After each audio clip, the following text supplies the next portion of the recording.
E se a morte não fosse o fim, não como esperança, como dado? Existe um cientista que passou a carreira inteira atrás de uma única resposta: a consciência sobrevive ao corpo, e ele diz que a ciência já tem mais evidência do que você imagina.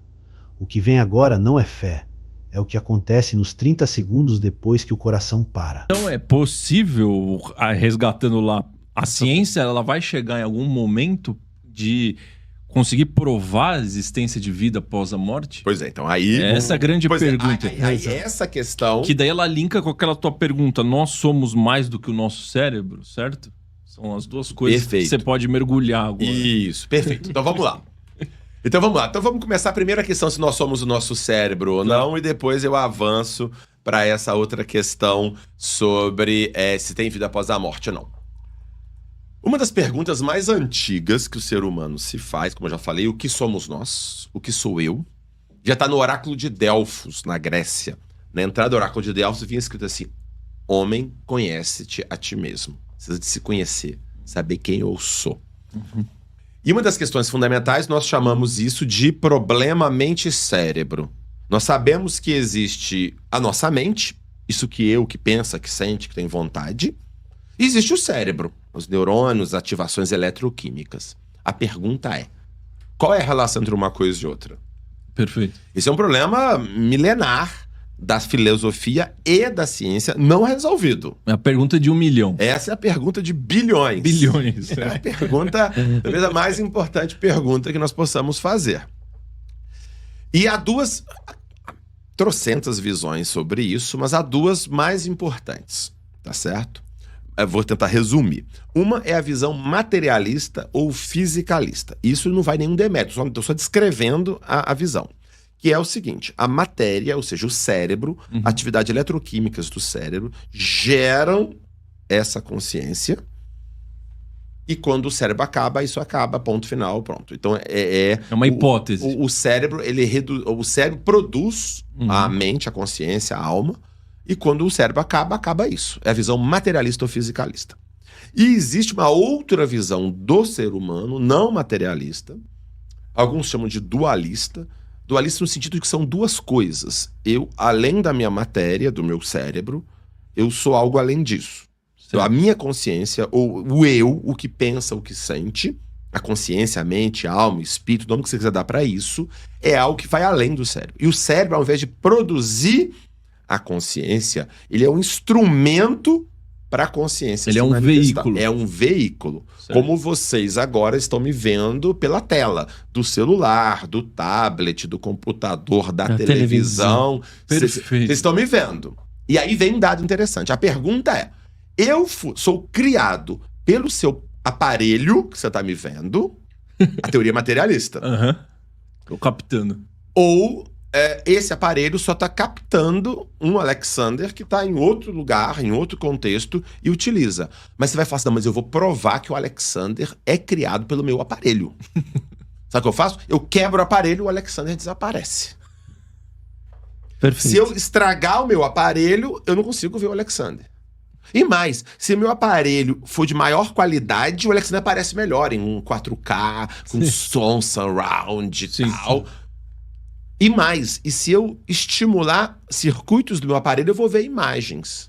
Então isso a pessoa pode concluir. Então tá provado que o Alexander, que eu tô vendo aqui, é criado por um aparelho. Como se o aparelho fosse o cérebro. Você tá fazendo uma metáfora. Isso, o aparelho é o cérebro, essa é a visão. Como se o celular fosse o cérebro. Isso, porque o que as pessoas muitas vezes veem é o seguinte, o cérebro. Se eu lesar o cérebro, a consciência fica prejudicada, no caso de Alzheimer, por exemplo. Isso. Se eu estimular algumas áreas do cérebro, eu posso ter visões, ouvir coisas, etc. Então. E quanto mais complexo o cérebro, mais complexa a mente. Desde uma criança até um adulto ou de um animal a ser humano. E algumas pessoas interpretam que isso é uma prova de que o cérebro produz a consciência. Só que, na realidade, tudo isso vai acontecer se você quebrar o aparelho, se você melhorar ou o cérebro e tal, e vai prejudicar a consciência. Também vai acontecer isso mesmo se o aparelho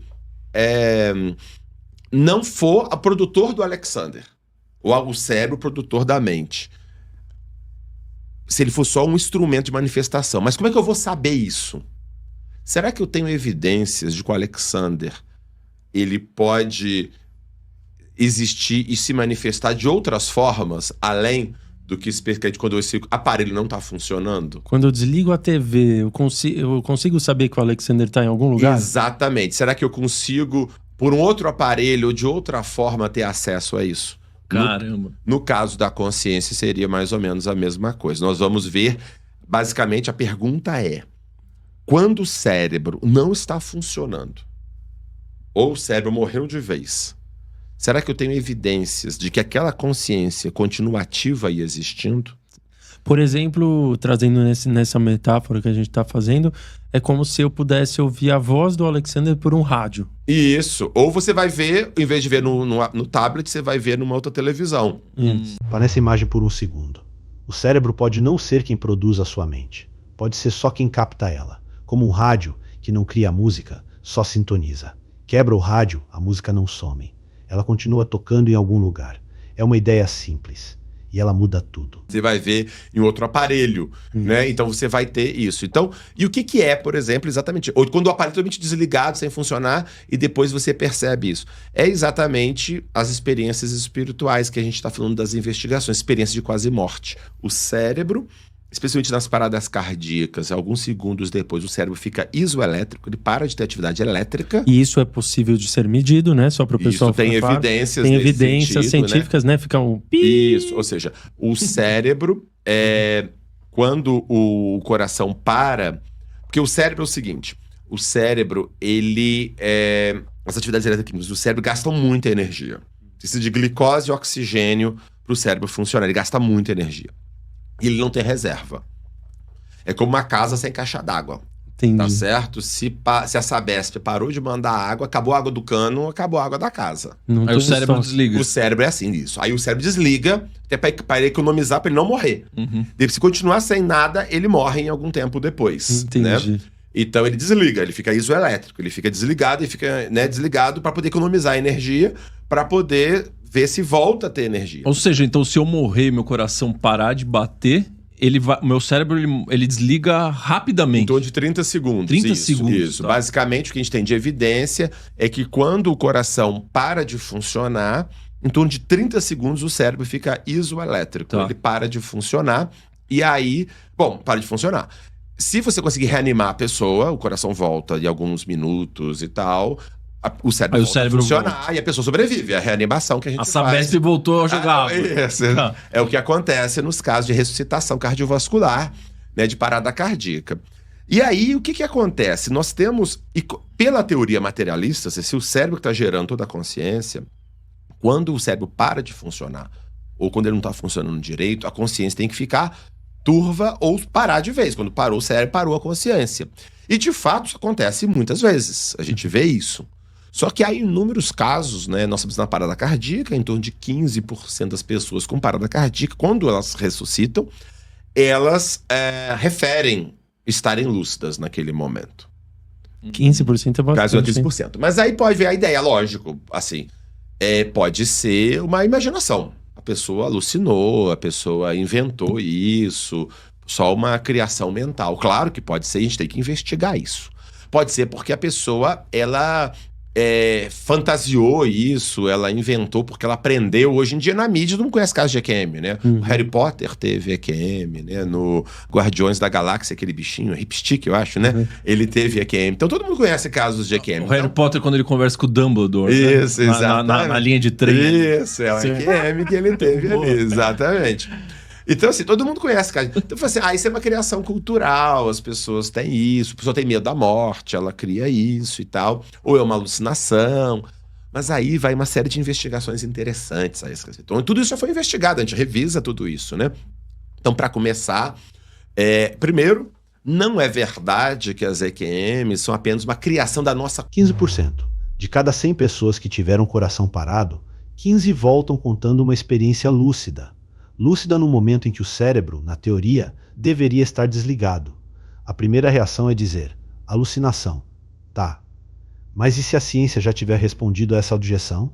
Repara no que vem agora. Cultura, que a gente aprendeu isso na mídia. Na realidade, todas as culturas que você tem notícia, se investigou. Tem relatos 700 anos antes de Cristo na China de relatos de EQM. Olha. Caramba. Tem, como falei, o Platão, no República, 350 anos antes de Cristo, descreve uns casos de EQM. Então, assim, as EQMs são transculturais, transhistóricas. Então, primeira coisa, não é uma criação cultural. E não depende de você ser religioso, não ser religioso, não tem relação com isso também, tá certo? Então, isso é muito importante. E ao contrário, na realidade. É comum pessoas que não tinham nenhuma religiosidade, não acreditavam em vida após a morte, uma visão materialista do ser humano, quando eles passam por uma EQM, a pessoa... como dizia o Cazuza, eu vi a cara da morte e ela estava viva.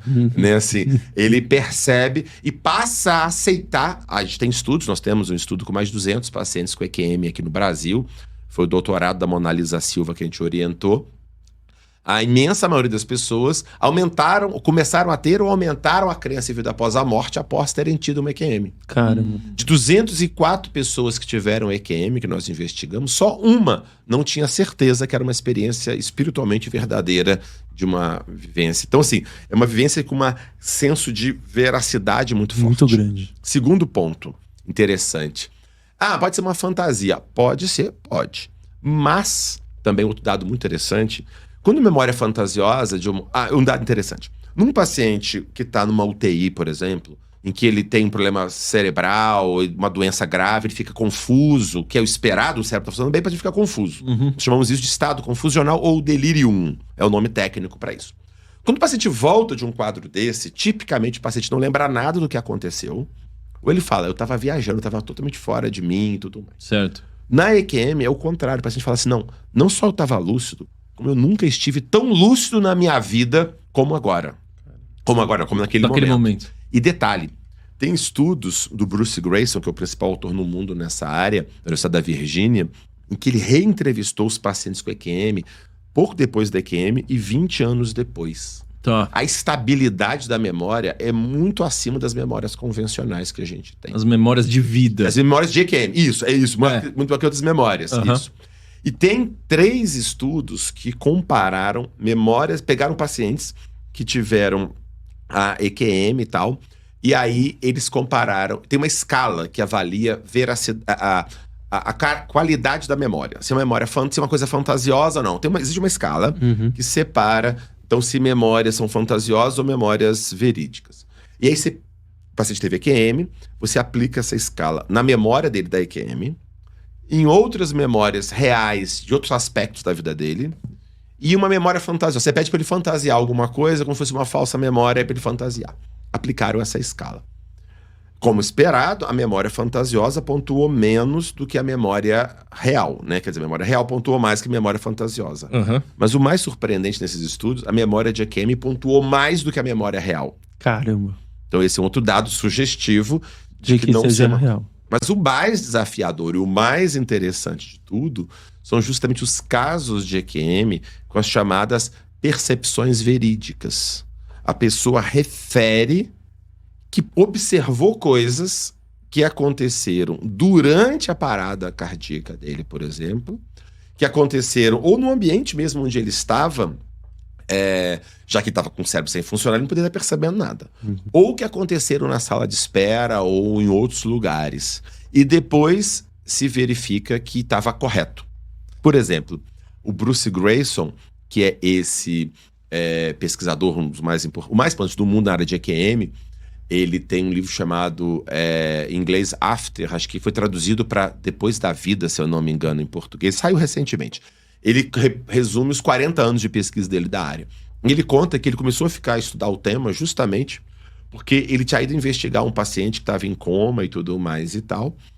E naquele dia que ele foi lá investigar o paciente e tal, naquele dia ele estava comendo uma lanchonete do hospital e ele sujou, acho que foi de ketchup, eu acho, a gravata dele, sabe?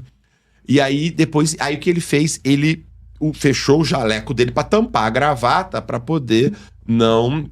para as pessoas não verem, etc e tal. E depois, o paciente que estava em coma e tudo mais e tal, refere para ele que viu ele aquele dia com aquela gravata manchada, tomando café com a gravata manchada de ketchup e tudo mais.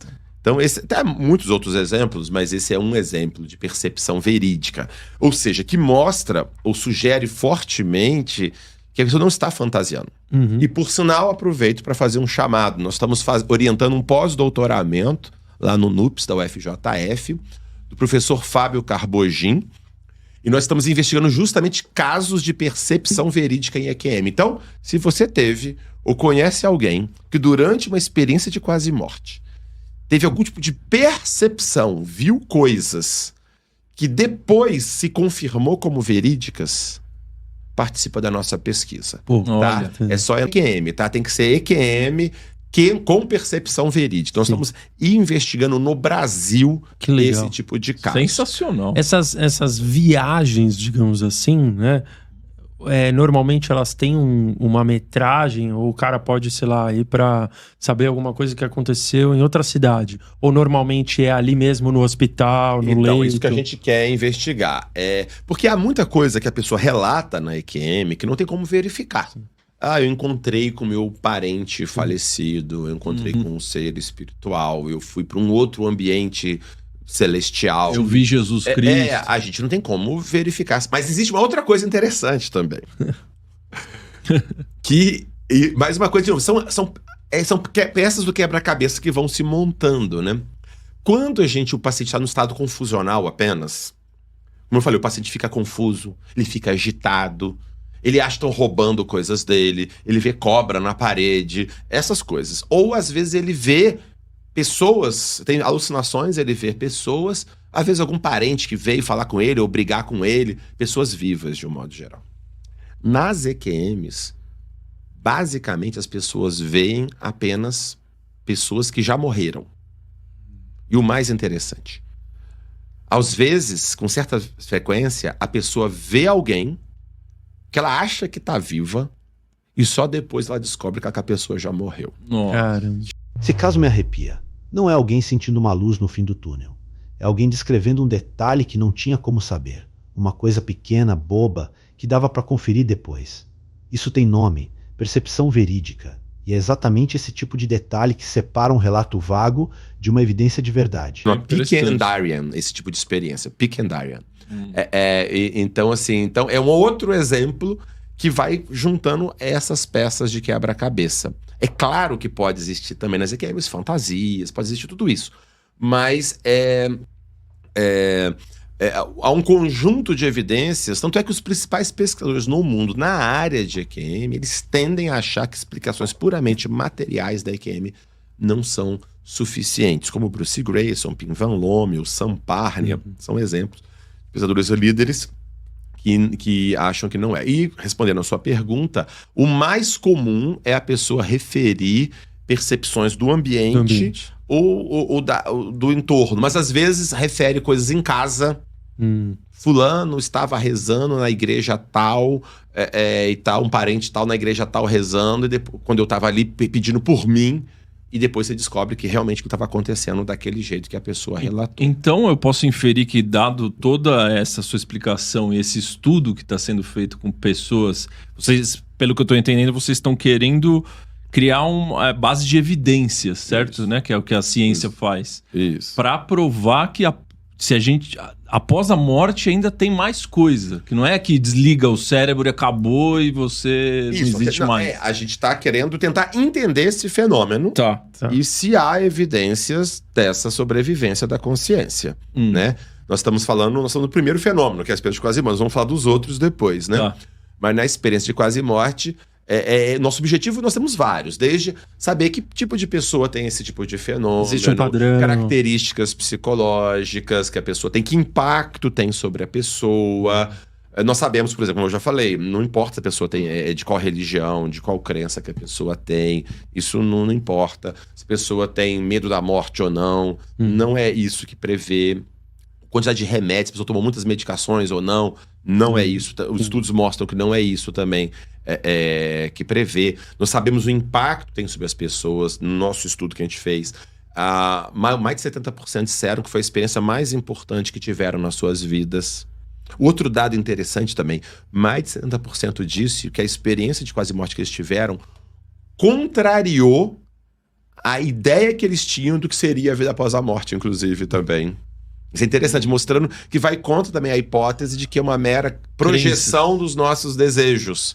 Frequentemente, a experiência que a pessoa tem contraria, ou ela achava que não ia acontecer nada, ou o que ela achava que ia acontecer não foi exatamente o que aconteceu.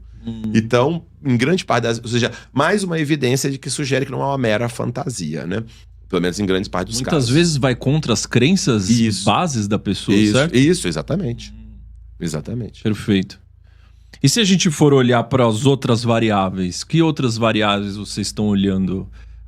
A gente falou de EQM, né? Assim, que é a experiência as outras experiências, né? as experiências variáveis. Para a gente provar que existe algo além desta vida atual que nós estamos aqui.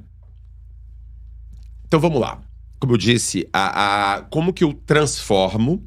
Por isso que eu disse que a ideia da sobrevivência da consciência é um tema cientificamente investigável. Tá. Diferente da ideia de Deus, por exemplo. Tá? Perfeito. Por quê? Como é que eu transformo a ideia da sobrevivência da consciência numa questão cientificamente investigável? Para ser cientificamente investigável, tem que ter fatos observáveis que sugiram isso. Tá? Mas ao contrário do que se imagina, eu não preciso de ver aquilo que estou imaginando que exista. Só para mostrar que a coisa é um pouco mais complicada na ciência. Na ciência, de um modo geral, eu só faço ciência de verdade quando eu proponho coisas que eu não estou vendo. Vou dar um exemplo. Quando o Mendel descobriu a genética... Ele não via, né? Ele não via gene. Nossa. Ele não via o gene. Ele fazia o seguinte... Porque antigamente você achava o seguinte, como é que era o negócio? Como é que você achava que era a transmissão de caracteres dos pais para os filhos? Era como se fosse uma mescla. Como se fosse assim, um é leite, outro é café. Quem vai nascer vai ser café com leite, entendeu? Assim, houve uma mistura, né, dali. Entendi. E aí, por exemplo, o que ele fez? Ele pegava ervilha lisa e ervilha rugosa. Pela teoria convencional, tinha que sair uma ervilha um pouquinho rugosa. Meio lisa, só que ele descobriu que não era isso. Um quarto das ervilhas eram lisa, que saía, os descendentes, e 3/4 eram rugosa. E rugosa igualzinha um dos pais lá, que era rugoso. Um dos pais, né? A ervilha lá anterior. Então, tá esquisito isso. Resumo, tô dando um exemplo. Aí ele começou a fazer vários testes e tudo mais. E ele conclui, então, que a transmissão não é feita uma diluição das coisas. São pacotinhos de informação que traz, e esse pacotinho pode ser um pacotinho dominante e um pacotinho recessivo. Olha só. Então ele descobre que o pacotinho da ervilha lisa era... Acho que, se eu não me engano, é isso mesmo. A lisa era recessivo. E aí ele... Então existe um pacotinho de informação que vai ser transmitido, um é dominante, recessivo. E esse pacotinho eu vou dar um nome. Gene. Nossa, foi assim? Foi assim, e ele não viu o gene. Não tinha um microscópio lá? Não tinha nada disso. Nossa. Ele não viu isso. Não, na realidade, descobri que o gene é um DNA dupla hélice. Isso foi 100 anos depois. 100 anos. 100 anos depois. Watson e Crick, nos anos 50, descobrem isso 100 anos depois do Mendel. Mas já sabendo de todo... Sabendo de tudo antes. Então, ou seja, eu quero dizer o seguinte, ele testou e viu que existia um gene. Embora não tinha a menor ideia do que era o gene mesmo. Nossa. E a ciência faz isso o tempo todo. Isso é muito frequente em múltiplas outras áreas. Tá? Então vamos lá. Então eu não preciso de ver, por exemplo, a consciência fora do corpo para saber se ela existe ou não. Eu tenho que ter evidências de que ela exista. Certo. Muito bom, perfeito. Tá certo? Do mesmo modo, o Newton. Quando Isaac Newton propôs a gravidade, se achava que tudo existia de modo mecânico, tudo funcionava por contato. Era a visão mecanicista do mundo. Só que o Newton fala, não. Existe o Sol, pode atrair a Terra à distância. Isso era tido como bizarro e foi falado, isso é superstição. Isso é uma coisa absurda, isso não existe. Como que você explica o Newton? Eu não sei explicar também, eu só sei que é assim. Como diz lá o Chicó, lá no Autocompadecido, não sei, só sei que foi assim. Ou seja, o Newton mostrou que matéria atrai matéria, que é a gravidade, sem ter a menor ideia de como isso acontece. Ele sabe o que acontece, ele descreve o cálculo até hoje. Na realidade, a gente não sabe por quê. Sim. Mas isso não é razão para dizer que a gravidade não existe, porque eu posso testar e tem evidência que a gravidade existe. Tá certo? Certo. Então, voltando à nossa conversa aqui, eu posso não saber exatamente o que é uma consciência extracerebral ou como exatamente ela vai interagir com o cérebro, mas eu posso ter evidência de que ela existe e que ela interage com o cérebro. Tá. Então, voltando aqui, como que eu transformo isso então? Eu tenho que ter evidências cientificamente de que a consciência possa estar ativa ou ela possa continuar funcionando quando o cérebro não está funcionando ou quando... Aqui está o pulo do gato. Ninguém nunca tinha visto um gênio a olho nu, quando Mendel provou que ele existia. Ninguém viu a gravidade. Newton provou ela pelos efeitos. A ciência sempre provou primeiro que ela não conseguia ver. Então talvez a pergunta certa não seja onde está a alma, seja que efeitos ela deixa. O cérebro morreu. E como que eu vou ter evidência de que a consciência continua ativa? Essa é uma outra coisa interessante. Exato. O que caracteriza uma pessoa? A pessoa que você conhece. Quando vocês são amigos há muito tempo, certo? Vocês me contaram aqui. E você sabe que o Ricardo tem um jeitão de ser. Sim, não é isso? uma personalidade. Uma personalidade. A personalidade dele é caracterizada por uma continuidade, nós chamamos de caráter e memória. Quando você encontra com o Ricardo, você espera uma série de memórias que o Ricardo tem, habilidades que o Ricardo tem e o jeitão dele. Cada um tem um jeitão, não é isso? Sim. Mesmo se você... Por exemplo, alguém começa a se comunicar contigo falando que é o Ricardo. Se você tá desconfiado, você começa a querer saber se ele lembra de coisas que você lembrava, se o modo dele reagir e tal, até você se convencer que é o Ricardo. Não é assim que acontece? Sim, perfeito. Assim funciona em tudo. Então, é exatamente isso que a gente vai buscar. A gente vai buscar evidências de continuidade do caráter e da memória quando o cérebro não estiver funcionando. Tá. Então, como se fosse uma continuação da personalidade. Exatamente. Daquela consciência. Exatamente. Essa que é a evidência de sobrevivência da personalidade ou da consciência. E as pesquisas, no caso, com experiências mediúnicas ou alegadas memórias de vidas passadas, investigam exatamente esse tipo de coisa. Já diferente da experiência quase morte. A experiência quase morte desligou o cérebro e ainda está lá. A mediúnica e a reencarnação é mais para entender essa continuidade. Isso, porque mas a EQM, mesmo o cérebro não tendo desaparecido, ele morreu, ele parou de funcionar. Morreu de parar de funcionar. Quanto é que é uma morte clínica. Sim. Só que é uma morte reversível. Na parada, tá morto. Tá. A pessoa tá morta, mas ele volta. Sim. Tá certo? Só como ela volta, o que você pode ter é ela contar o que ela ela pode contar o que ela vivenciou. E aí você viu que ela estava ativa mentalmente quando o cérebro não estava ativo. Então isso é uma sugestão de que o cérebro parou de funcionar e ela continua existindo. Sem a necessidade do cérebro. Isso, essa é a primeira coisa. Já e quando o cérebro morreu de vez, né? São as chamadas experiências mediúnicas. E aí, é importante deixar claro que as experiências mediúnicas não são propriedade de nenhuma religião. Tecnicamente, a gente vai chamar a mediunidade, por científico, uma experiência em que uma pessoa alega estar em contato com uma pessoa que já faleceu. E isso sempre existiu em todas as culturas também. Entendi. Então é muito bom essa sua explicação para ninguém achar que só quem é kardecista pode falar de mediunidade. Não, aqui. Absolutamente. A ideia de mediunidade é uma experiência universal. Só para a gente ter uma ideia, nós fizemos uma pesquisa na população brasileira, tá? Foi publicada este ano na revista Transcultural Psychiatry, a revista da Universidade McGill, no Canadá. Investigamos experiências espirituais na população brasileira. E metade das pessoas referiram já ter tido em contato com alguém que já morreu. Metade da população brasileira já teve isso. Teve um estudo de 2023 nos Estados Unidos, da população americana também, exatamente o mesmo dado. Metade da população americana já referiu ter tido contato, estar sob presença, ver, ouvir, sentir de alguém que já morreu.